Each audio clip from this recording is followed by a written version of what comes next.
Good morning. Welcome. Week 3 of the La Jolla Conference. Delighted to be able to welcome everyone back here to the virtual stage at the 30th anniversary, 30th annual La Jolla Conference, coming to you via Remo. Hope you all are enjoying the networking lounge. And as with the previous 2 weeks, we'll open that lounge again a couple more times and leave it open for a while at the end of the last panel. It's a pleasure today to welcome back to La Jolla Conference the Executive Secretary of the Latin American Energy Organization, OLADE, Alfonso Blanco Bonilla. Welcome back to La Jolla Conference, Alfonso. Good to see you live from Quito. Hope everything's well. Thank you very much, Jeremy. It's a pleasure to be here, and thank you very much for the invitation in this 30 commemoration of the La Jolla Conference. It's a real pleasure to share with you this possibility. Thank you very much. No.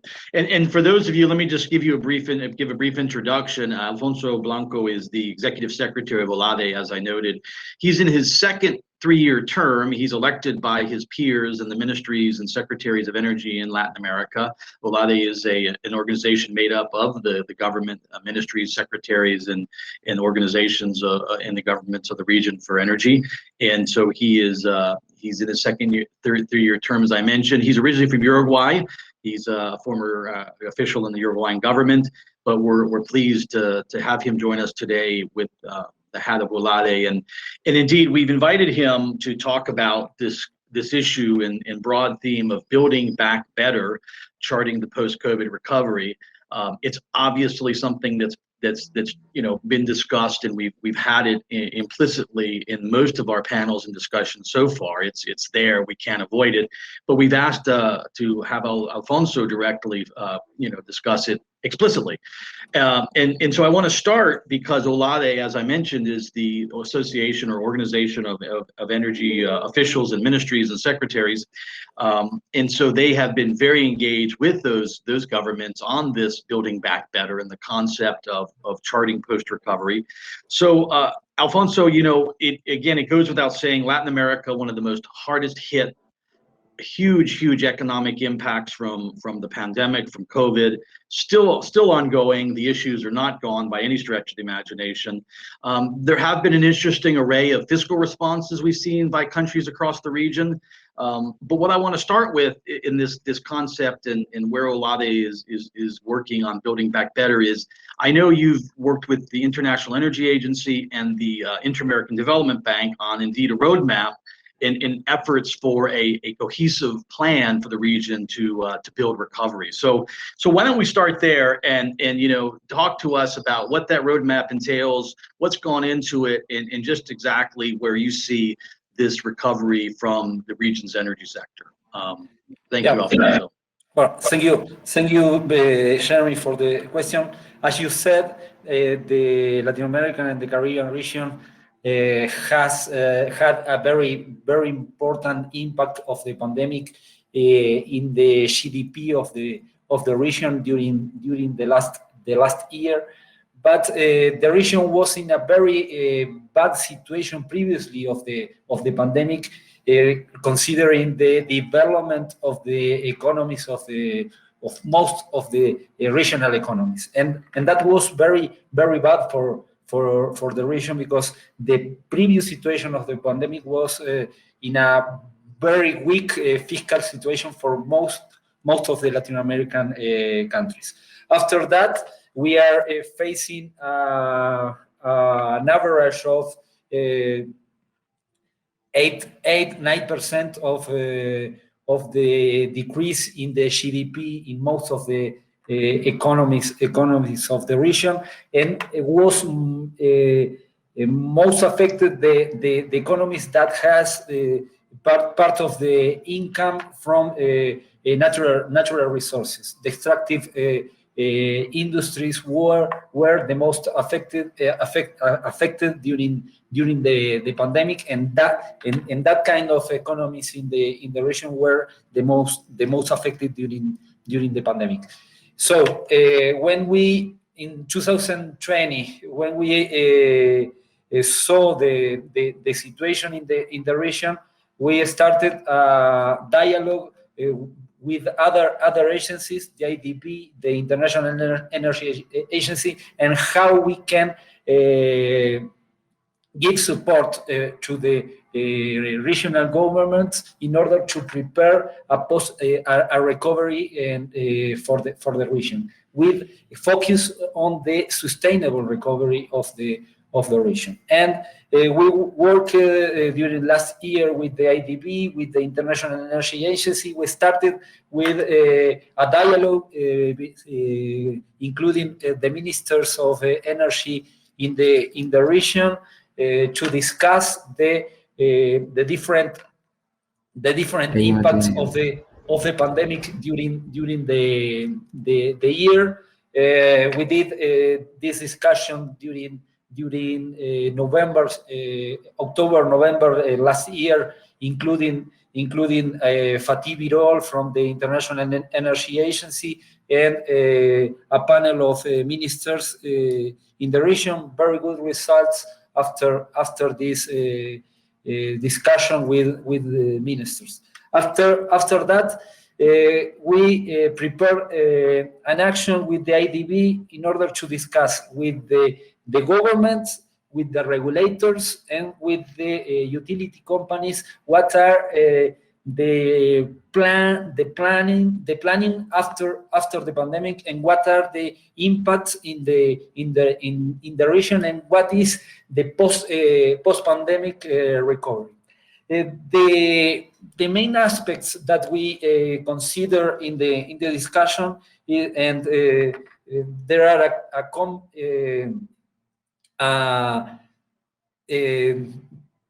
government, regulators, and utilities has the same approach of the problem. Is the role of the digitalization in the energy sector will be a crucial aspect for the near future.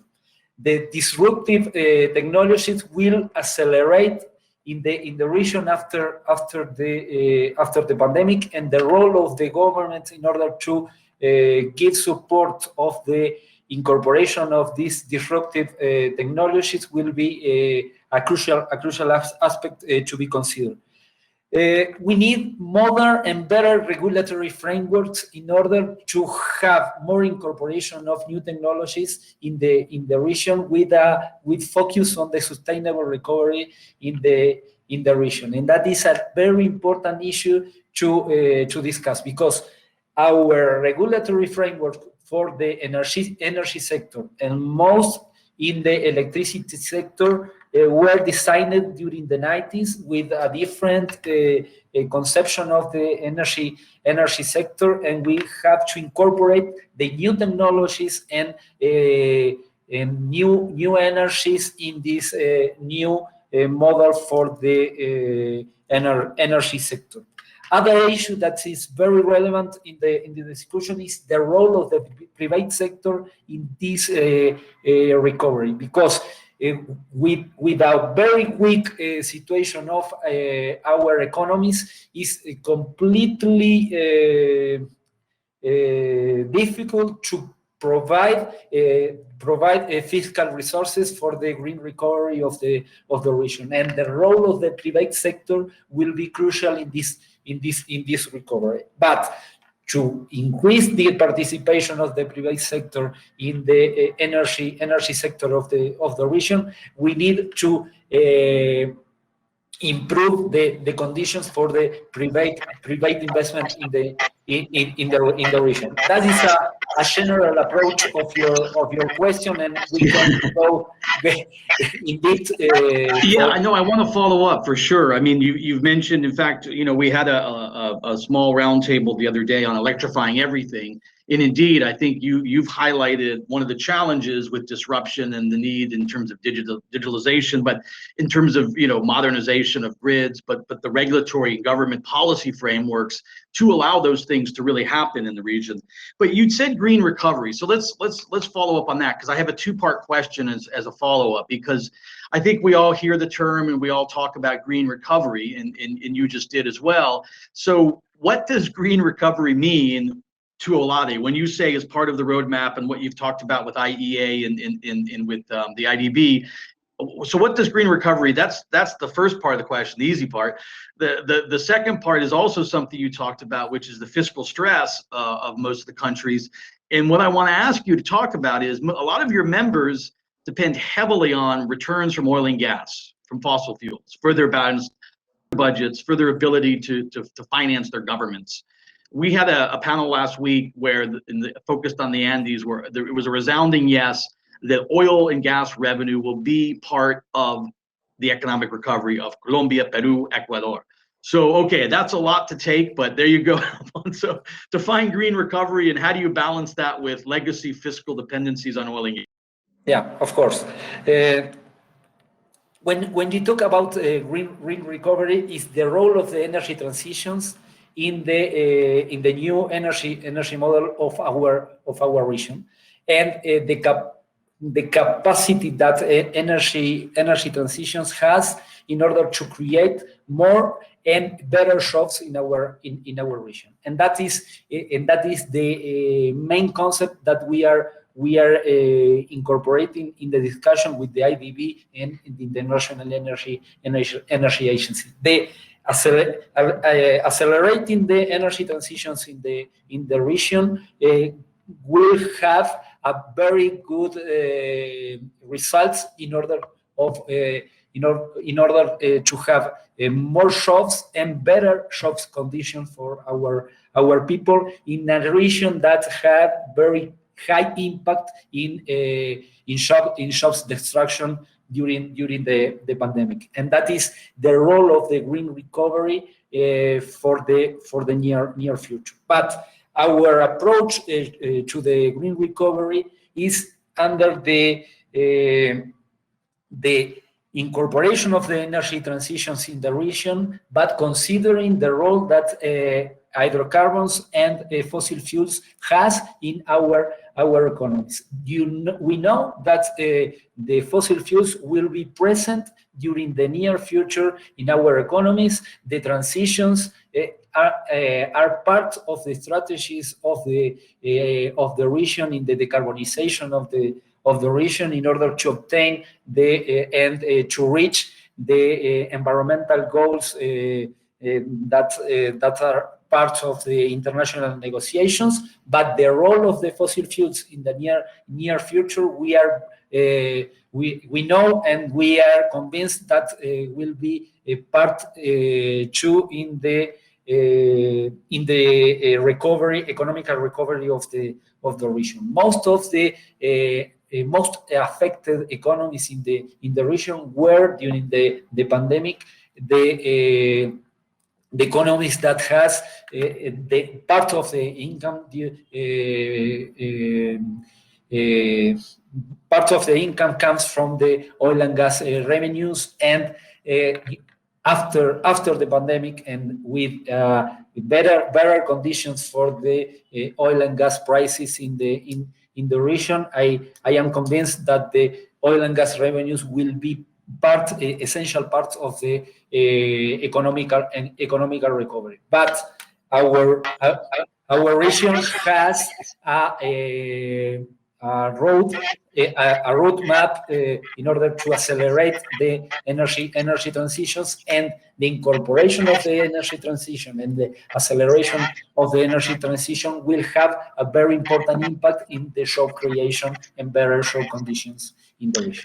The workforce, is something, yeah, absolutely. That's the key question here, right? It's always a question of jobs and workforce and opportunities, economic opportunities. So, no, thank you. And I think the question of gas, I want to actually end there. And we've received a question from the audience about integration. So we'll save that for last. Keep people listening. Let me ask you something, because this question of green recovery and obviously the new administration in the United States, and we had two officials from Department of State and Department of Energy with us last week. It's still early, just barely 100 days. They're still formulating how they will support the region. Obviously, climate is driving all of the action. they talked about, Anna Spitzberg from the Department of State talked about something called RELAC, which, as I understood it, was a program that they were supporting, particularly aimed at the Caribbean for enhanced deployment of renewables. And I think getting exactly to some of the things you just talked about in terms of NDCs and accelerating energy transition goals to match climate goals. Talk a little bit about that. Are you involved with that? Are you working with the new administration in Washington, whether it be on RELAC or anything else in terms of initiatives in the region? Well, the RELAC initiative is an initiative that is leading by OLADE and the IDB in the region. Was initially proposed by the Colombian government with the support of the Chilean government and the Costa Rican government. And now has 10 countries that are incorporated to the RELAC initiative. The objective of the RELAC initiative is to reach a 70% of installed capacity from renewable energies in our region up to 2030. And now we have partners, international partners in this initiative. One is the International Energy Agency. The other is IRENA. We have NREL, the National Renewable Energies Laboratory from US, as a partner of this initiative. And I will give some figures of the initiative. Now, the installed capacity from renewables in the region is 60% in average in all the region. The goal is to reach 70% in 2030. But our region, what is the problem that our region is facing? We have the region with most the higher participation of renewables in the power generation in comparison with the rest of the world, and as a region, no. But the increase of the renewables in the region is lower than the rate that is the demand, electricity demand is increased. Well, could I jump in real quick, because I want to make sure. So, Latin America has always been touted as a lower emissions footprint because of its large hydro. So I'm assuming that number you just gave us and it includes the region's hydro.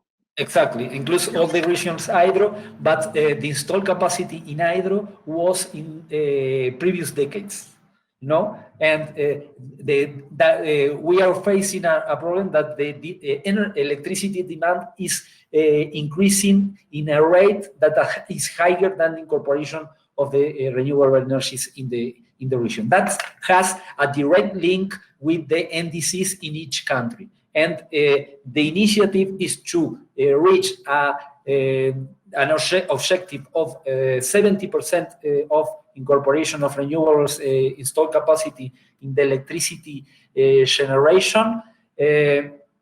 But each country will provide their own contribution. The initiative doesn't mean that each country should have 70% in the installed capacity in the country. The initiative has a direct contribution of each country in order to increase the environmental goals of the countries in their NDCs. Yeah. So, and this is the perfect, the next panel is Central America and the Caribbean, and I think it'll be a great way to. Now we are negotiating the support of the European Union. And we presented the initiative to the new administration of the US in order to obtain their support to provide to the countries a roadmap in order to reach these particular goals in the incorporation of renewables in the power generation.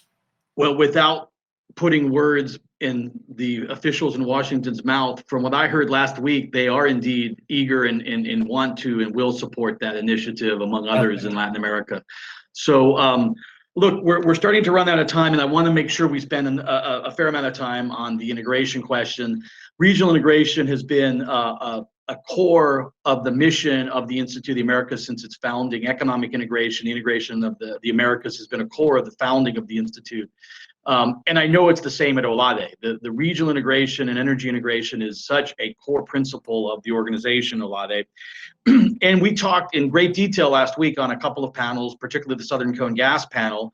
There, I have to tell you, Alfonso, there was a little bit of pessimism, you know, that we've moved past, and that the grand designs and opportunities for massive regional integration have come and gone. But you know, there was some optimism of more targeted binational, localized kinds of integration. So again, with OLADE's focus on regional integration and all that you've done, talk about natural gas integration, talk about the role of gas and integration in the region, and any other comments you want to add to that. And let me mix in here. We have this question. I don't know if you can see it, from Tom O'Keefe in the audience, who wants to know, he suggests, with UNISUR being history, where does that indeed leave the opportunities for integration in regional energy markets? Is there a role for Mercosur? But why don't you talk about institutions in your answer as well, please? And I'll just 1 second. Hey, Kevin, great to see you. If you could turn off your camera, we'll hear from you shortly. So thank you so much. Great to see you. All right, there you go, Alfonso. Please, over to you. Yeah. Okay. One of the roles of OLADE in the region is to be an active organization in order to promote the energy integration in the region. Our region has very quick advances in some of integration process. We have very good results in the Central American area with the electricity integration, when the integrated energy markets. Now we are working in the Andean countries in order to create something similar than the Central American electricity market, with focus on electricity. We started the work in the CIESUR initiative, that is the same program, in order to provide integrated electricity market in the Southern Cone. But now we have in consideration the creation of a gas integration process for the Southern Cone countries. The possibilities regarding the more participation of the gas in the Southern Cone countries are very huge, and the efficiency that integration process will provide to the different gas markets in the region has a very important benefits for the region. In order to increase the participation and increase the role of Vaca Muerta, for example, but increase the market in Brazil for their internal gas production. And I believe that now we are in a very good momentum in order considering the natural gas law in Brazil, that will have a very big impact in the internal market of natural gas in Brazil, and we have this possibility in order to have a very high political dialogue in order to promote the gas integration in the region. Our region has infrastructure for gas integration, but this infrastructure is used in less than the 10% of the installed capacity for gas interconnection in the region. And we are convinced that we have a very good opportunities to provide more efficiency to the natural gas market, and to increase the participation of the natural gas in substitution of some more carbon intensive fossil fuels in the region. And our proposal to the region is to create this high level ministerial dialogue in order to create better conditions for the natural gas integration. This we want to revert this pessimism in the different market agents, and to work with the private sector in order to promote this integrated vision in the high political level with the support, and we had discussed this with authorities in the countries that are involved in this future initiative. There was, obviously a lot of discussion around price, and we're running out of time, but just in a sentence or two, anything around, the creation of a regional pricing index, anything around, because, the bottom line, a lot of folks last week said was, it's all about the price, right? So integration is, if pre-salt, if Vaca Muerta, LNG, what's the price arriving for consumers and for buyers?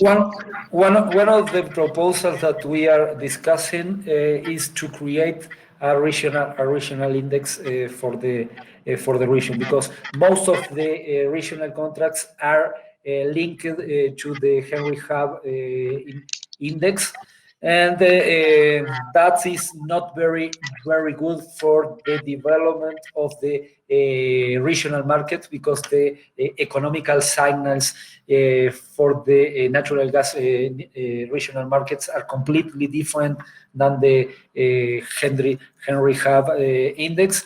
And one of the proposals that we will provide for this high level discussion for natural gas will be the consideration of the regional index. I am convinced that the OLADE platform will be very useful for the to follow indexes like this, and to create a virtual index that incorporates all the economical inputs for the regional markets. Well, we'll stay tuned. Maybe that could be the focus of your presentation at the in-person 2022 La Jolla conference. So that's fascinating. That's I do want to keep in touch. That's a very interesting. And will be in next year will be my last possibility as a. Oh, you can't leave your seat in OLADE without coming back to La Jolla in person. There we go. Of course. Yeah. But in my actual position. Alfonso, we're out of time, but there's a couple questions. Let me do this. Emilio, thank you so much, and Milton, thank you for your questions here. Why don't we take those? I don't want to cut in too much into the next panel, but just in a one-sentence wrap-up, if you could talk about, and I'll put these together. It's very broad but important.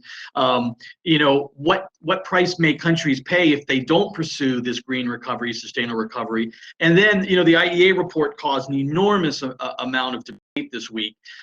Can Latin American countries realistically meet those goals that IEA put forth in terms of net zero? So again, that's a lot, but I'll give you one sentence to wrap up, and then we'll move on to thank you in the next panel. Alfonso. Well, I am convinced that the green recovery and the job creation regarding the energy transitions in the region is a key